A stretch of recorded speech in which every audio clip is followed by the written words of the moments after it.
Hello, my name is Unique. Some parents want names for their children that are unique but not too trendy. Other parents seem to love alternative spellings. How important is a name to our self-perception? By Carla Flora, published March 1st, 2004, last reviewed June 9th, 2016. Proper names are poetry in the raw, said the bard W.H. Auden. Like all poetry, they are untranslatable. Mapping your name onto yourself is a tricky procedure indeed. We exist wholly independently of our names, yet they alone represent us on our birth certificates and gravestones. Would a rose by any other name be just as sweet-tempered? Does Orion feel cosmically special?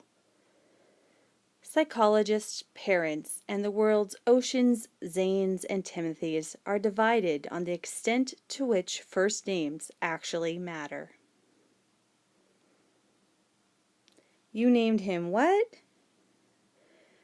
Today's parents seem to believe they can alter their child's destiny by picking the perfect, preferably idiosyncratic, name. Destiny, incidentally, was the 9th most popular name for girls in New York City last year. The current crop of preschoolers includes a few uniques, with uncommonly named playmates like Kiston, Peyton, and Sawyer. From Dakota to heaven, integrity to serenity, more babies are being named after places and states of mind. Names with alternative spellings are on the upswing, like Jackson, Cassidy, Michaela, Jasmine, and Nevaeh. Heaven spelled backward. Are mix and match names such as Ashlyn and Rylan.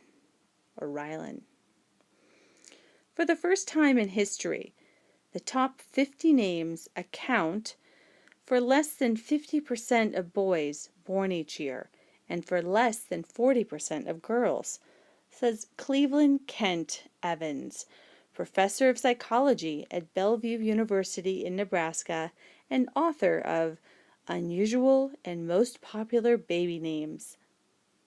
Evans believes that our homogeneous strip mall culture fosters the desire to nominally distinguish our children.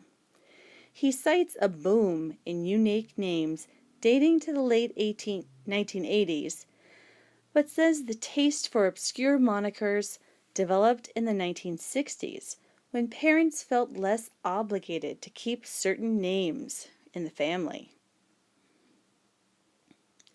It's really hard to name a kid, says Jill Bass, who is expecting her second child this winter. It reflects what kind of person you are. She and her husband, Kara Vogel, are struggling to find a name that is unique but not too trendy. We don't want to go with the Jake, Zach, and Tyler route.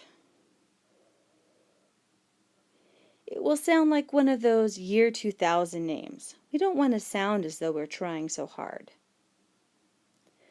Distinguishing a child in just the right way is the first task parents feel charged with. Accordingly, parents-to-be increasingly track the popularity of names on the Social Security Administration's website and canvass the cottage industry of baby name books.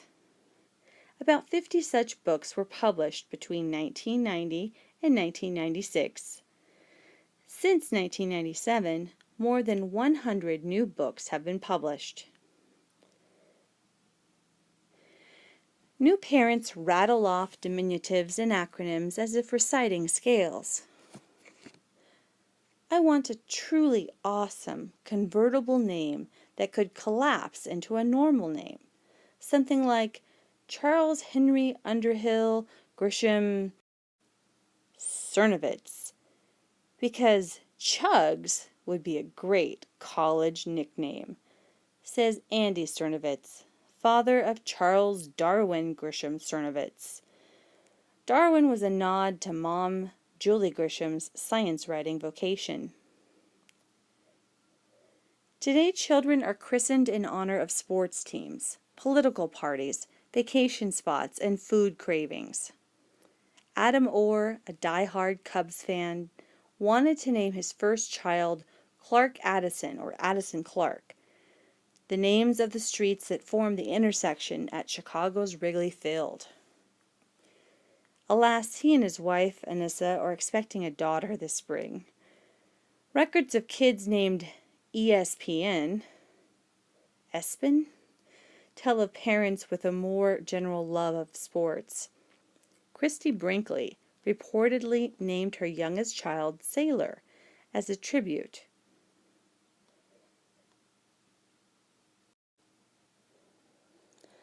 to a favorite pastime. Jamie Oliver, the British culinary star, christened his child Poppy Honey. Not nearly so unfortunate a name as that of a poor soul dubbed Gouda.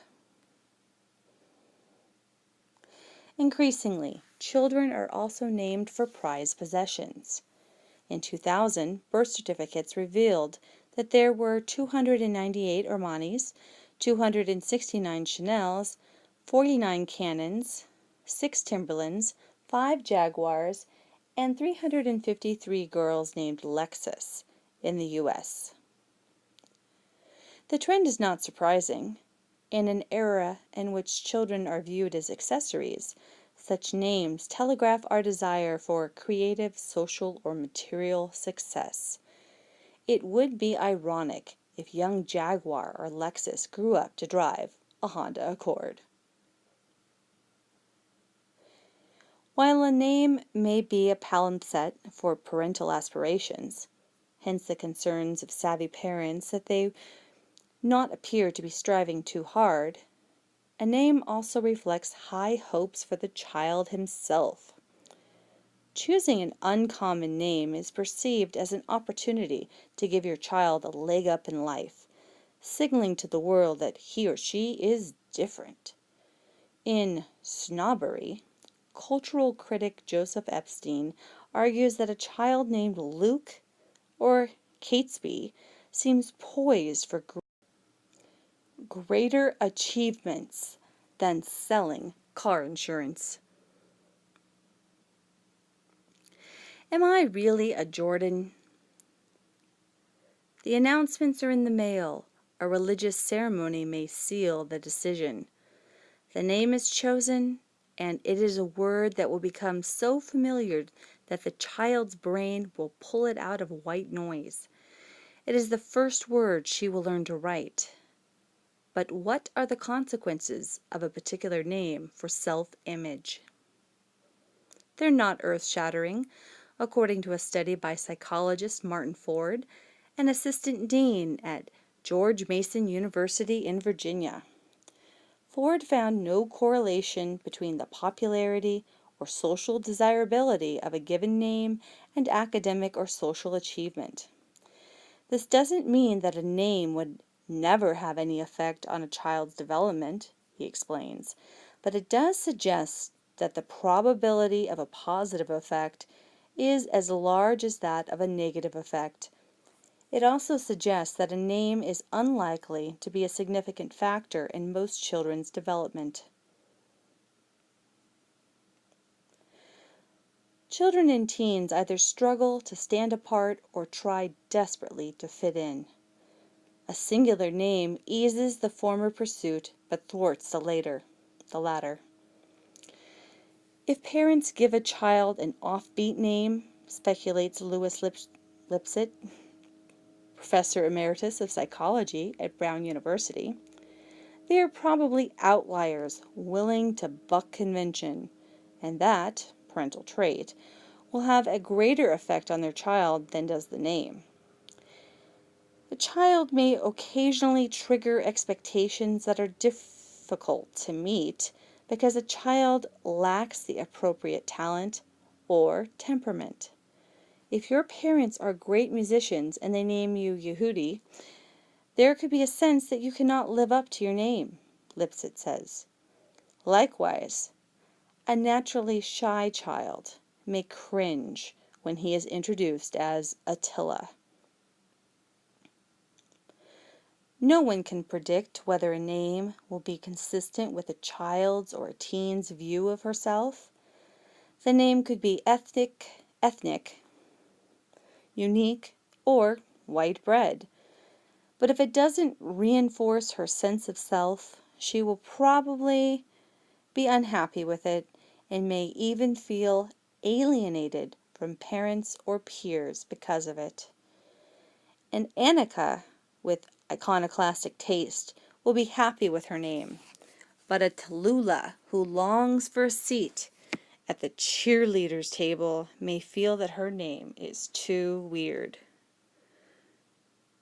A child's attitude towards its name is a gauge of self-esteem, says psychologist Ron Taffel, author of Nurturing Good Children Now.